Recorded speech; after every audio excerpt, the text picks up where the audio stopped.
৩৪ বছর বয়সী পুনম ২০২৩ থেকে ২০২৫ সালের ডিসেম্বর পর্যন্ত খুন করেছেন নিজ সন্তানসহ পরিবারের ৪ শিশুকে। পুনমকে নারী না বলে সাইকো কিলার বলাই ভালো। তার হাতে প্রথম খুন হয় ৯ বছর বয়সী শিকা। ননদের মেয়েকে ২০২৩ সালে পানিতে ডুবিয়ে মারেন এই সাইকোপ্যাথ। কারো কোনো সন্দেহ না হলেও নিজের সন্তান শুভম যে তাকে সন্দেহ করেছে তা বুঝতে পারেন পুনম। একই বছর শুভমকেও পানিতে ডুবিয়ে খুন করে সে।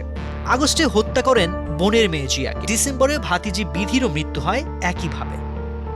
এবার তার দিকে কেউ আঙুল না তুললেও ডাক পড়ে পুলিশের। তদন্তের পর বেরিয়ে আসে বিধির মৃত্যু পানিতে ডুবে নয়, বরং তাকে চুবিয়ে মারা হয়েছে। শুধু বিধি নয়, এর আগে সন্তান সহ আরো ২ শিশুকে খুনের কথা স্বীকার করে সে। হত্যার কারণ হিসেবে আশ্চর্যজনক এক তথ্য দেয় পুনম। বলে অন্য কোনো কারণে নয়, শুধু দেখতে তার চেয়ে সুন্দর হওয়ায় ওই শিশুদের হত্যা করেছে সে। তাই ঠান্ডা মাথার এই খুনিকে সর্বোচ্চ শাস্তি দিতে বিচার কাজ শুরু করেছে ভারতীয় আদালত।